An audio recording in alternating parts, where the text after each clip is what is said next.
and welcome to another Scots Whay podcast. And we have a returning guest, someone we haven't seen for a while, Iain Maloney. Hello, Iain. Hello. Last time I think you spoke to us, when would that be? It was about 4 years ago. Yeah. 2016 when The Waves Burn Bright came out. That's right. Yeah. So you are back. And it's not just a case of popping over from the West End for you. You've got a new book out called The Only Gaijin in the Village, a year living in rural Japan. Not fiction. Not fiction. This is your life, as they say. It is. So tell us a little bit about the book. It is, as the subtitle very much says, it's about moving out to rural Japan. So I moved to Japan in 2005 and lived in and around the city. I got married to a Japanese woman in 2009, and about 2012 we started thinking we wanted to find a place, buy a house, settle down, and started looking around. I grew up in the countryside outside Aberdeen, and she grew up in the countryside in Gifu in Japan, so we both wanted to move away, so we started looking around, and in 2016 we found a place, we bought it, moved in, and almost immediately all kinds of weird and funny and stressful stuff started happening. So that was kind of the start of the experience. In terms of the book, a few years later, a guy I know who I worked with at a magazine got a job for a website called Gaijin, sent me an email saying, have you got any ideas, anything you want to write? And I said, I've got some stories. How about a column, a monthly column about living in the countryside? We can call it The Only Gaijin in the Village. And it sort of started from there. Did about 12 of those. They seemed to be going down quite well, getting a lot of hits, and so we decided to turn it into a book. So the first question is the definition of gaijin. Gaijin, this is kind of a fraught subject.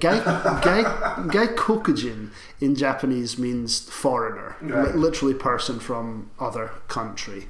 Gaijin is a shortening that some people really don't like because it can be taken to mean, it literally would mean outsider, right. But it can be othering. It can mean foreigner, but it can also mean like the way the Greeks used to use barbarian or something like that. It's like not one of us. Yeah.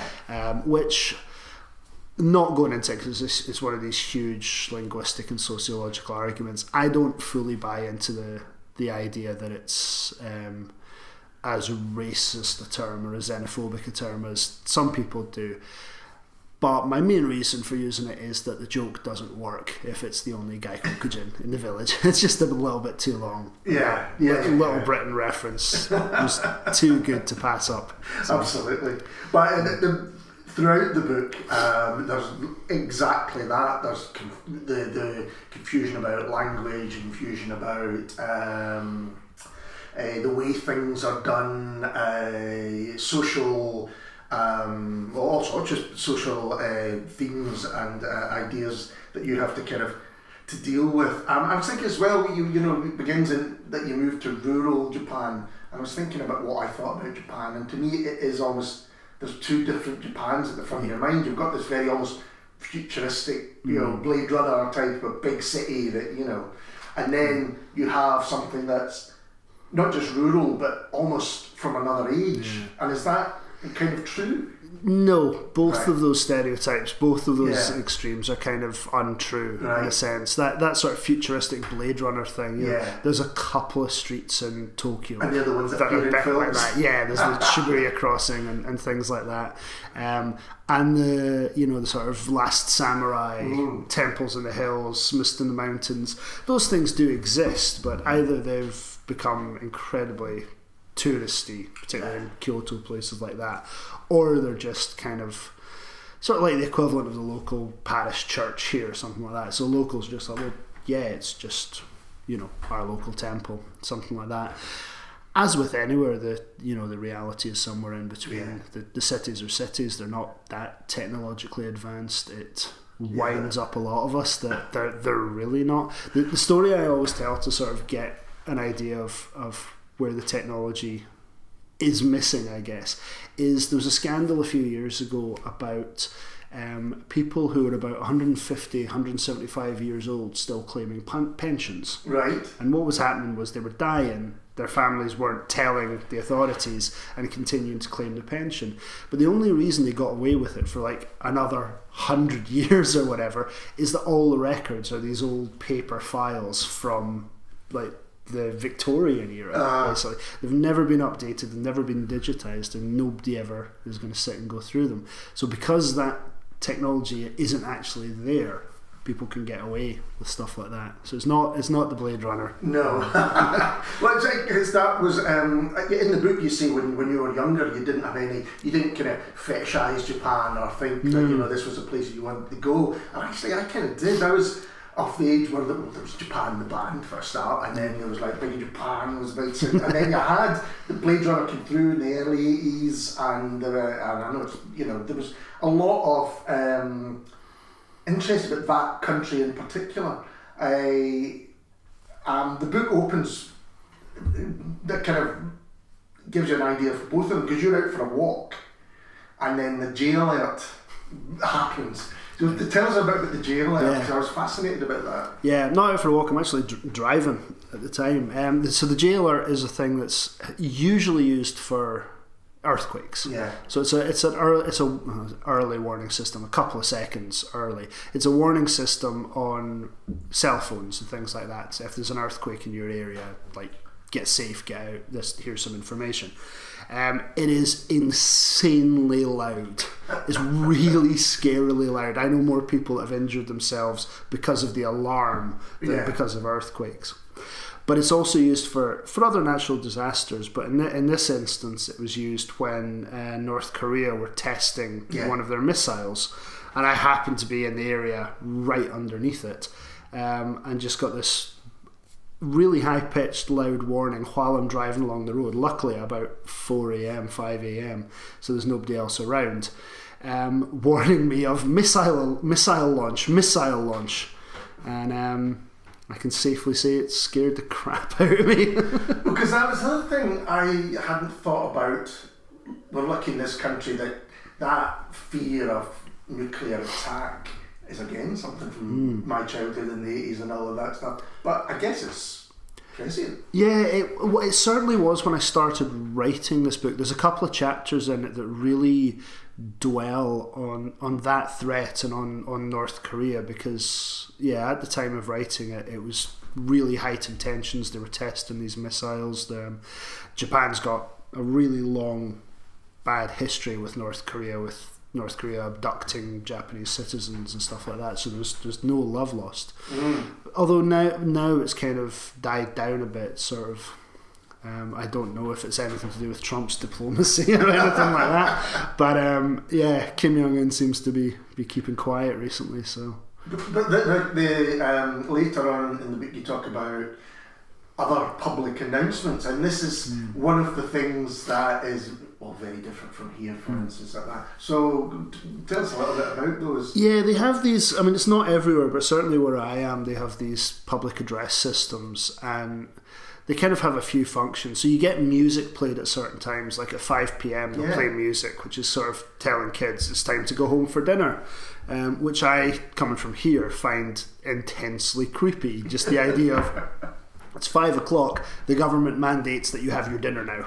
You should go home. Now, nobody actually pays that much attention to it. It's more just it's 5 o'clock, I don't need to look at my watch, that kind of thing. But there's that, for me anyway, and this might just be my outsider's misinterpretation of it, but this is how it feels to me, is there's a sort of,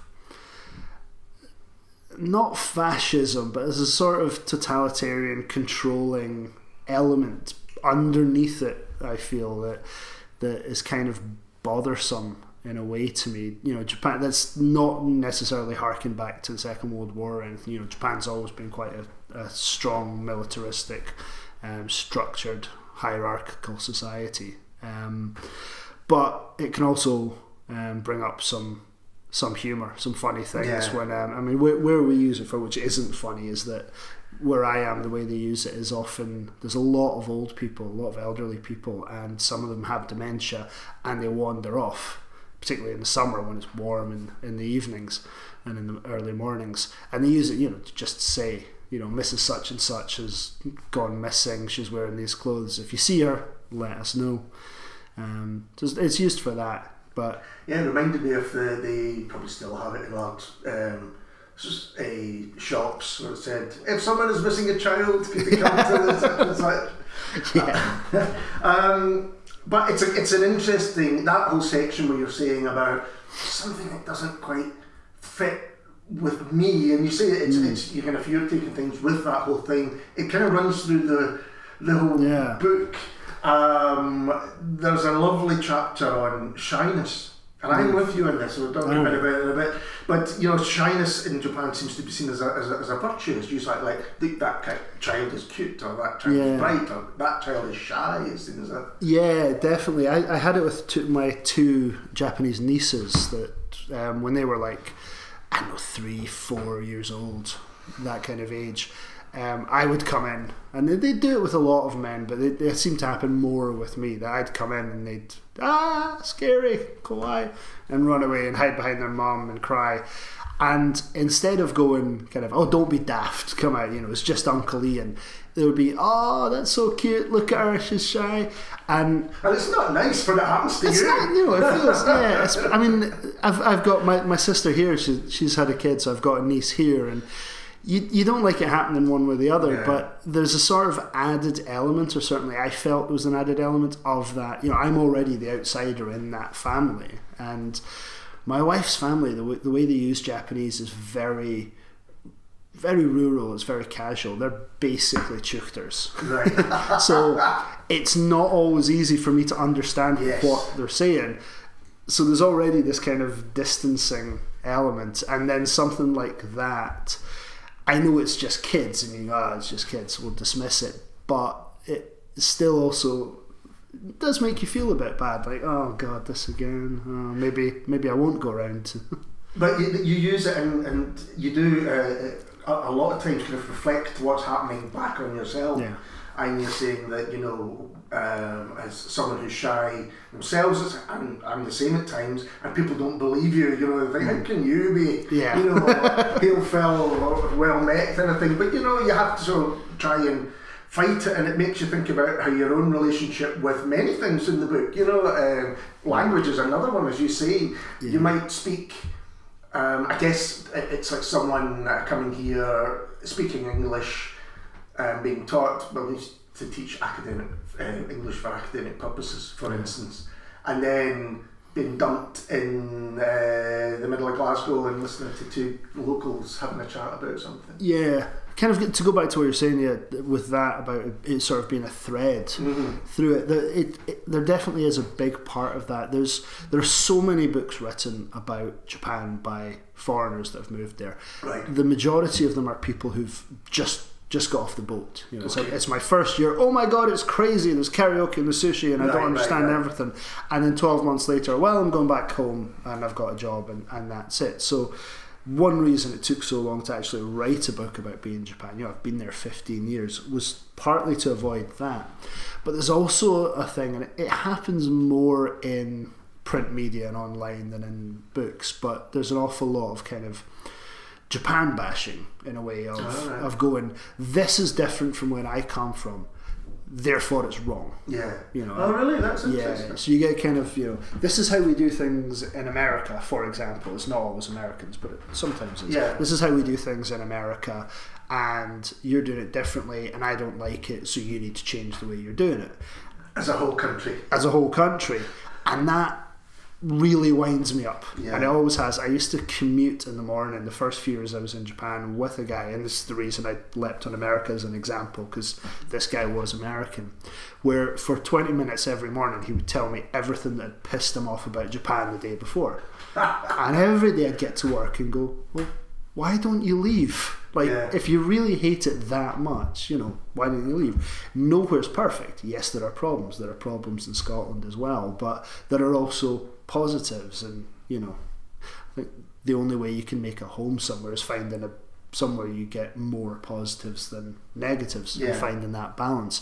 So one thing I wanted to do with this book and that thread you're talking about is reflecting on all of those things that other people have maybe said, you know what really pisses me off about Japan, and look at it from another angle and go, you know what, maybe that's me. Yeah, exactly. Maybe it is them, but maybe it's me, and let's kind of analyse it a bit. And the truth probably be in the middle there. Yeah. Yeah. And so it's very interesting because it's not just, as you say, that you're going to Japan for work purposes and that's it. You decided, you and your wife, that you were going to find a rural place. Maybe it's not as rural as you initially thought you might. No, there's civilization nearby, but it's there's no shops or anything. Yeah. It's a good. It's about a 10-minute drive to the nearest convenience store, further to a supermarket, that kind of thing. And you became the only gaijin in the village straight away. So Yeah. what was that? And what was the initial reaction? The initial from my neighbours was, I mean, you'd have to ask them, but from a lot of it was just sort of pleasantly surprised. I guess a lot of them, they all kind of immediately came round, and as soon as they learned I could speak Japanese, there was like, oh, we can go and ask him 20 questions now. We'll go and talk to him. And there was definitely a bit of trepidation. One neighbour told me that, so in that area, like not in my village, but in one of the nearby cities, there's a lot of South American workers come over to work for Sony and Toyota and those kind of companies, and so they've kind of made communities.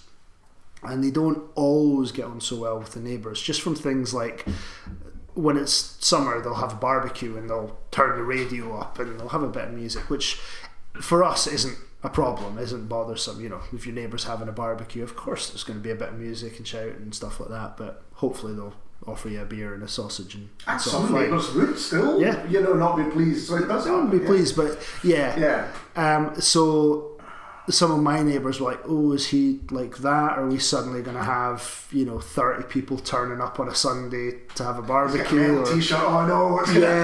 that kind of thing. But I very quickly, because I've been there a while, I was aware that this is probably what they were thinking. So I told them things like, I grew up in the countryside as well. We came here for peace and quiet. I want to work the land and grow some vegetables and that kind of thing. And I speak Japanese. I've been here for a while, so I understand the customs a bit more. And that sort of relaxed them a bit. And then as the months and now the years have gone by, they've been like, oh, yeah, he's not going to cause any trouble. So because there's a phrase, and I'm afraid I've forgotten it, but it's kind of means mucking in, or at least showing willing, that kind of thing, isn't there? And that's what you said at the beginning. Yeah, there's certainly a lot of that. There's a lot of, in my village there's not a huge amount compared to other villages, but there are a lot of sort of duties that maybe in Scotland we used to have, and they've sort of been lost. But you're expected to volunteer and help out,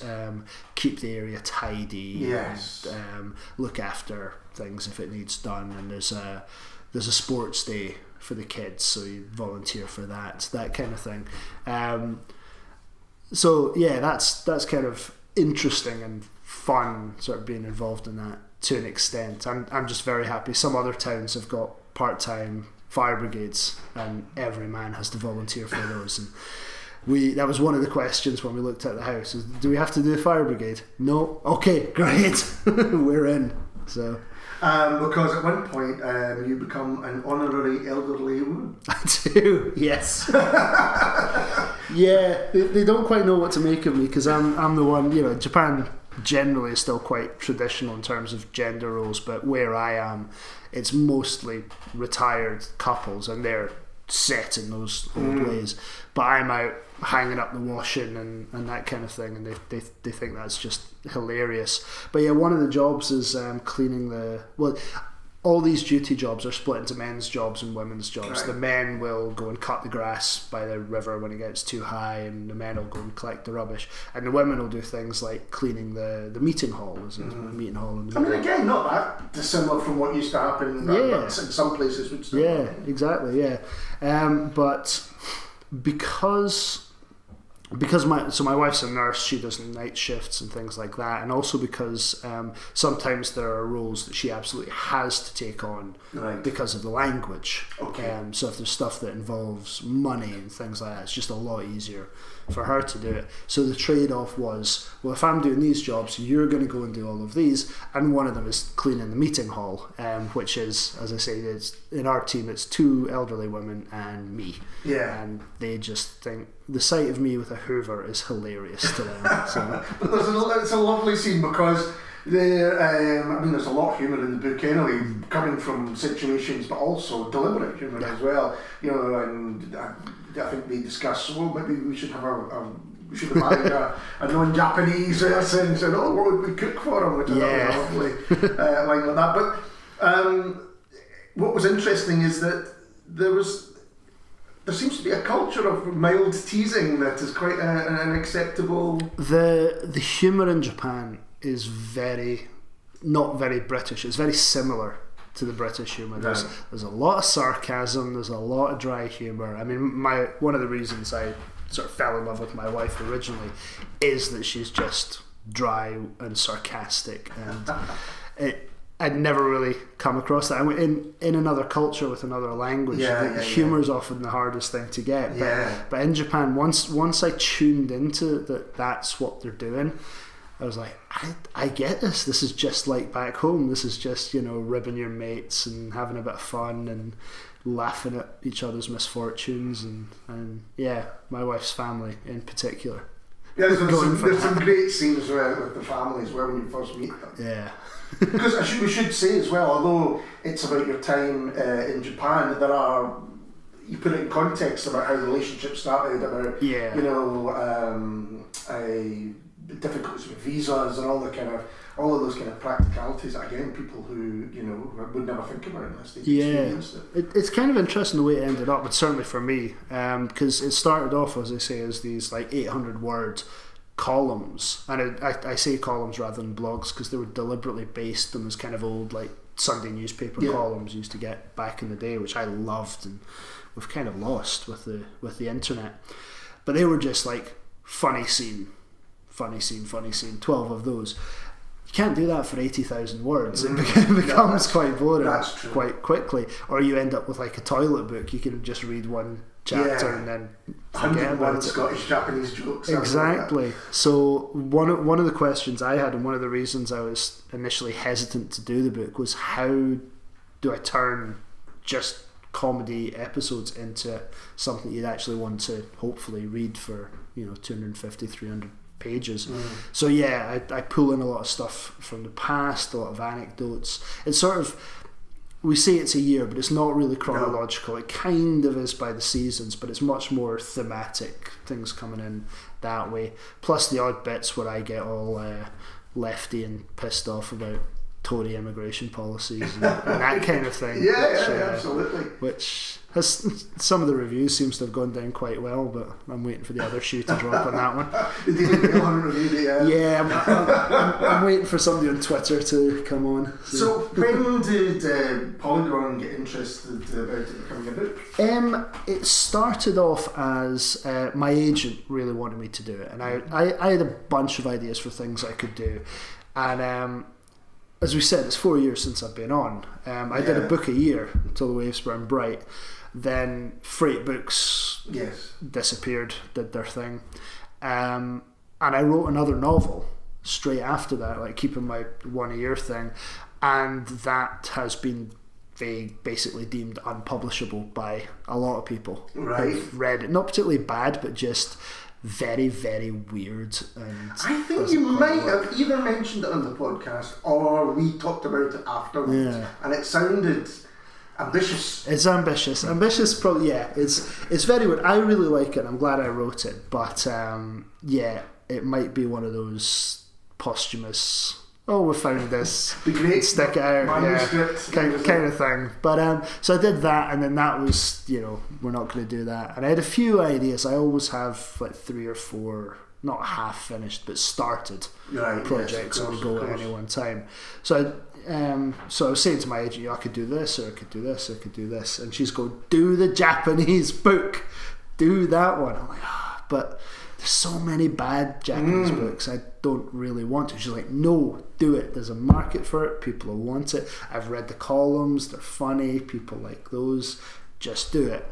And then we started looking at sales figures and stuff like that.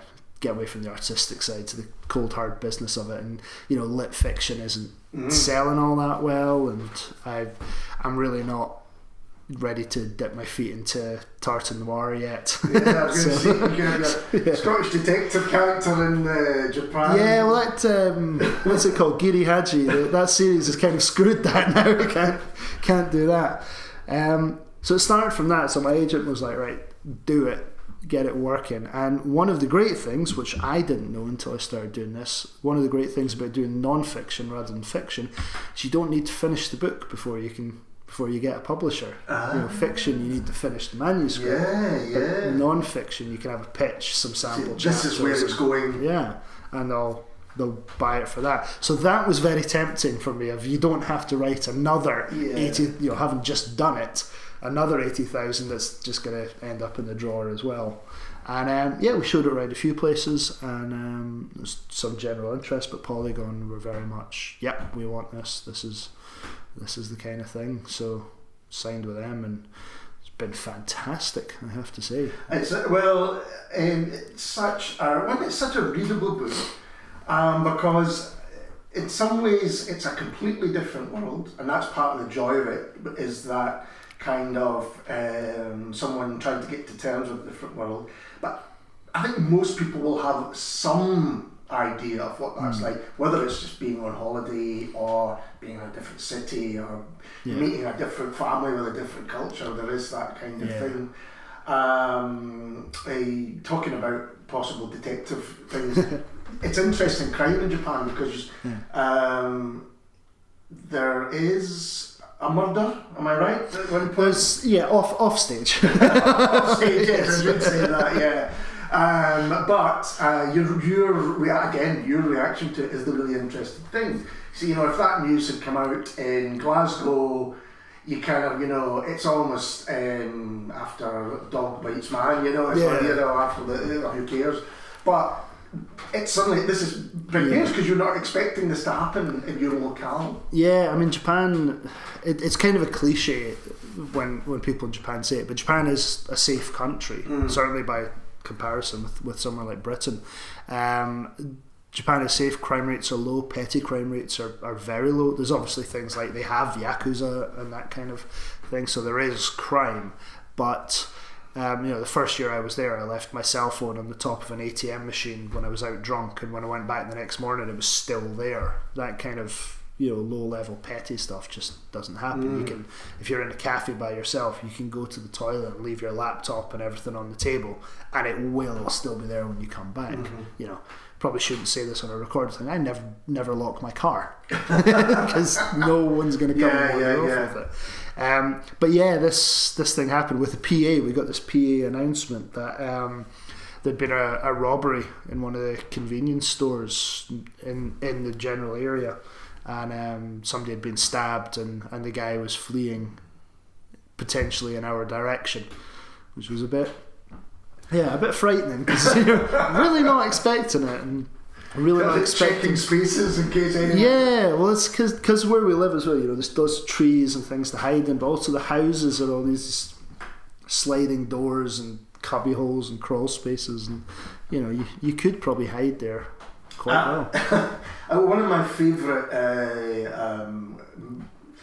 clashes of cultures happens at a football match, where you think that Scotland has been disrespected, and it almost kicks off. It does. Explain about that. That was a really laughing out loud, I have to say. That was a really weird experience. So this was it 2009?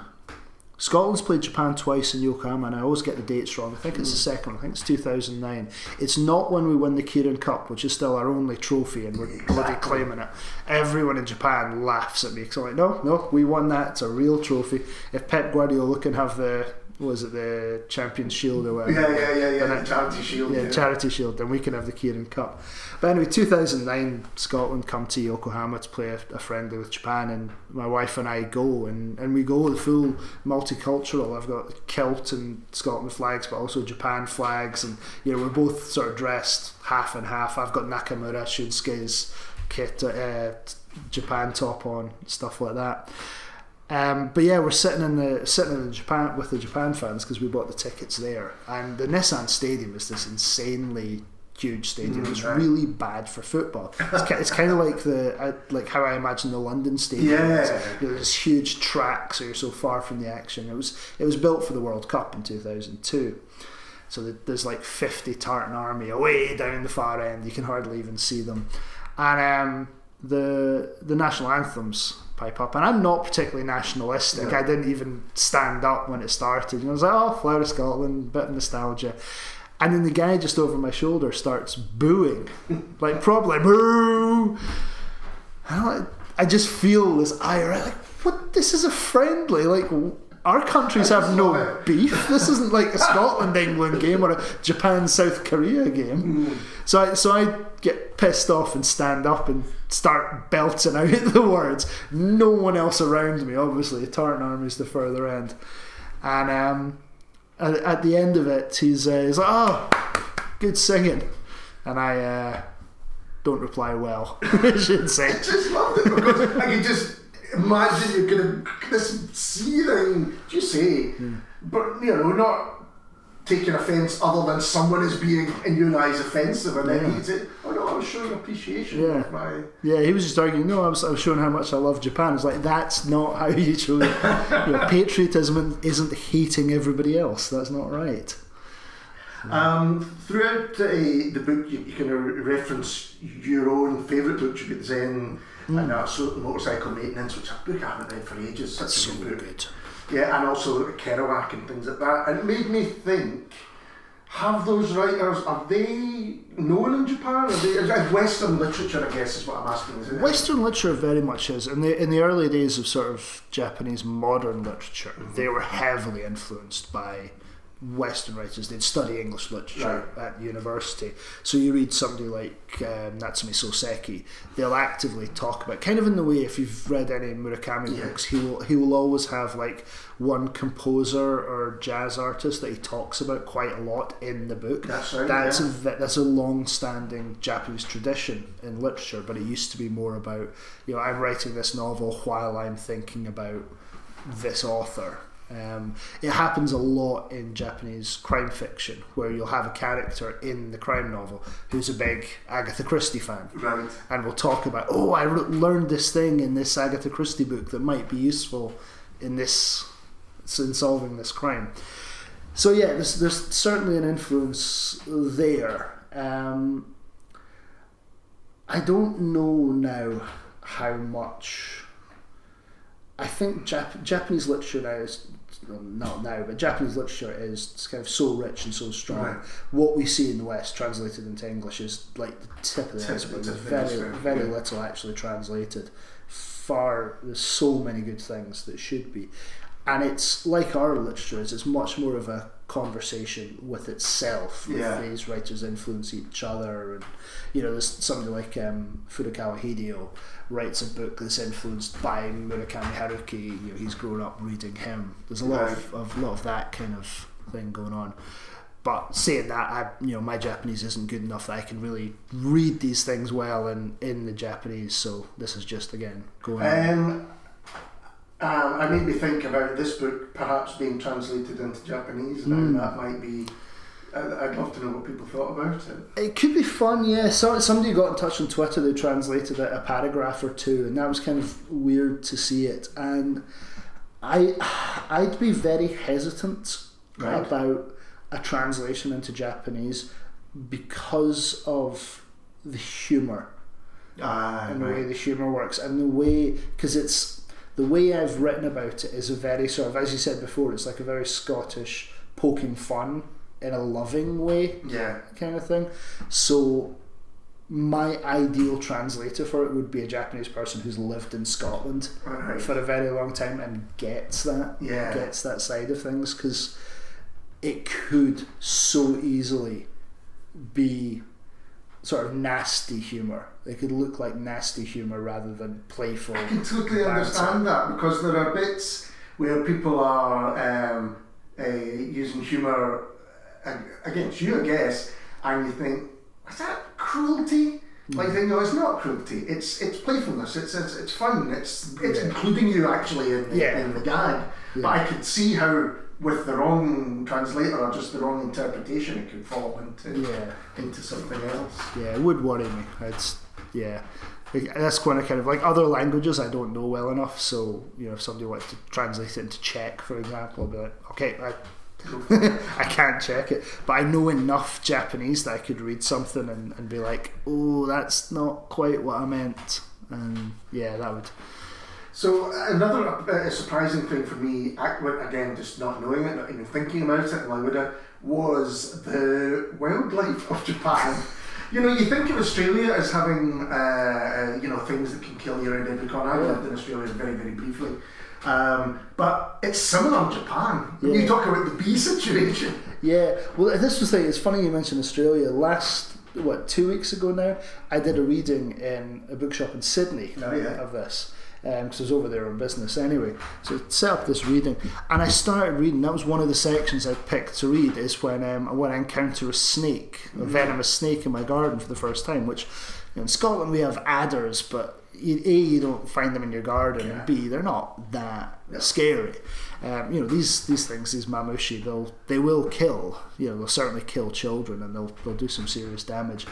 And I started reading this out in Australia, and I sort of looked up from the book and went, oh yeah, this is not in any way interesting to you. This is not frightening at all. Yeah, they're just like, a snake? Is that it? It's that whole Mick Dundee thing, call it a snake, this is a snake. Exactly, it was a whole room of that. Luckily they were nice, they just laughed at me, but coming from Scotland to Japan, there's snakes and there's centipedes, which are the worst. I absolutely can't stand them, and these ridiculously big bees. They're called, I can't remember what the Japanese word is, but it translates as sparrow bee, because they're kind of the size of a small sparrow, and they're terrifying. The way you described it reminded me of like a 1950s supposed horror movie or a creature feature where they've just photographed things bigger and that kind of stuff like that. Yeah, there's a video on YouTube of an absolute idiot letting himself be stung by one. It's one of these guys that he gets stung by everything to compare them,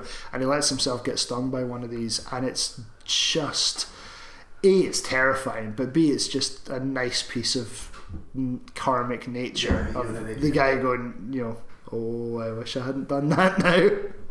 So, and similarly, the food was interesting, because again, it would be easy, and I'm sure it's been done elsewhere, where people would just go, oh, the food's so weird, and they do that and all that.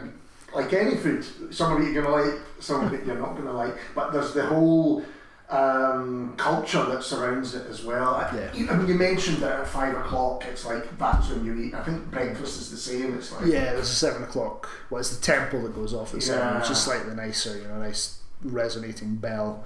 But I mean, food culture is a huge thing in Japan. It's still very tied to the seasons, which is lovely. Your diet changes as the season changes, and this. One of the reasons I first fell in love with Japan is it being the only place in the world where I went, and they said, "What's haggis?" And I described it, and they went, "That sounds really nice." And I was like, "Oh, I could be at home here. I could fit in well here." But the food culture is very, very important to them, and like one of the things that I always find amusing, slightly infuriating, but also amusing, is that everywhere has to have its own sort of local speciality. Right. So in Nagoya, there's tebezaki, which is kind of spicy fried chicken, or miso cats, like miso sauce on pork cutlets on skewers. And it's kind of got to the point where some places are just making up ridiculous things and claiming they're theirs. So I always make fun of people from Hiroshima because they have Hiroshima yaki, which is okonomiyaki, which is one city's dish, and yakisoba, which is another city's dish, on the same plate. And they just dump one on top of the other and go, "This is Hiroshima yaki." It's like, that's just lazy. But when you buy a Japanese guidebook, when you're going travelling, so say we're going to Kagoshima on holiday, you buy the guidebook and you open it up, and maybe 99% of the pages are about restaurants. Right. Where to have lunch, where to have breakfast, where to have dinner, what sweets to buy, what snacks to buy. And then maybe at the very last page there'll just be and there's a castle. And that's it. And that's why it gets infuriating for me, because I'm like, I'm not just travelling to eat. I want, between meals, I want to do something. Things to do. But it's also that thing of being important for family and get-togethers and all that stuff, which is kind of where you meet a lot of the neighbours and things as well. Yeah, so we have barbecues in my garden, and I guess it's the same as it. Anywhere you go, even if you don't speak the language, everybody sits down to eat, and the alcohol comes out, and we all start chatting. And we have barbecues in my garden. The neighbours come around. I talk about New Year party in the book, where I pull out the punk IPA, and my uncle pulls out some not very nice meat, which I won't spoil the surprise in the book. But so now that you've written the book, and you're going to I Write, isn't it? Is that what you're doing I Write. I've got a few. In fact, the week we're recording this, I've got a bunch of stuff on. But the 12th of March is the I Write Festival. Mm-hmm. Same time as Kathleen Jamie and James Robertson. So that'll be fun. I was so looking forward to seeing them, and then I saw the time and it's like, shit. Well, if you haven't managed to get a ticket to either of those, then Iain's going to be, and you should do as well.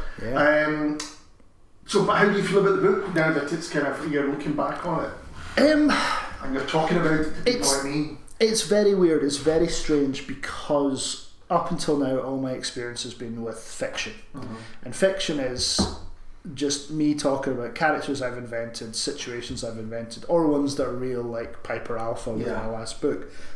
But talking about things that don't exist. One of the weird things about writing this book is that I couldn't make anything up. So my fiction brain was firing all the time of going, I could take this, and that would make a fantastic plot. And then I have to go, no, I can't do that, can I? Because this is real. So talking about it is a very different experience from anything I've had. It's, I'm just, most of the time it's just telling anecdotes that I'd be telling down the pub anyway, but now it's structured and fixed and sealed. I can totally understand why Billy Connolly said, he just published a book recently of kind of all his old anecdotes. I can totally understand why he resisted it for so long, because now those anecdotes are fixed in concrete and they're set, and I need to find all new anecdotes. You're going to have Well, that goes on. Would you do, another year? Would you do something? Depends. Does it depend on the book? I definitely do something more about Japan. I've got a few ideas about travel books and things like that. But as you said, this book draws a lot on all my time in Japan. It's it's not just that 1 year. It kind of takes everything up to that to put it in context. Whereas the next book, I'd have much less material to draw on. I was thinking of it in terms of like a band, that you've got your entire lifetime to do your first album. You record that, you've got all the material, and then the record company's like, right, 12 months from now, second record, get it going. You're like, well, hang on. It's kind of that sort of idea. But I've got some stuff on the go. There's a long history of relations between Scotland and Japan. Scottish people going over there, like Alan Spence's book, Pure Land, about Thomas Glover and that kind of thing. So I'm kind of looking into that and researching. Yeah, because Alan Spence was the writer who I thought about when I was thinking about people who'd written about Japan. David Simon did as well. Beautiful book. But not that many I could put on. Not that many, not in that sense. No, there's, as I said, there's a lot of bad 1 year in Japan memoirs and stuff. But you get quite a lot of sort of haiku and poetry and that sort of thing. But in terms of specifically Scottish writers exploring Japan. There isn't a massive amount, but there's a huge history there. Would you ever consider travel writing? I would certainly, yeah. I think you've got that lovely eye for detail, but also the kind of self-reflection. I think it's kind of perfect for a travel writer. Yeah, it would be finding that new angle, new way of doing it. As you say, you can't just. It feels to me it's not like you could go for a month, discover a place. You always have to embed yourself in country, which you have. Well, Iain, thanks so much for talking to us about this. It's a terrific book. I really enjoyed it. Thank you very much, Ollie. Thank you. And we'll be back soon with someone completely different. Cheers.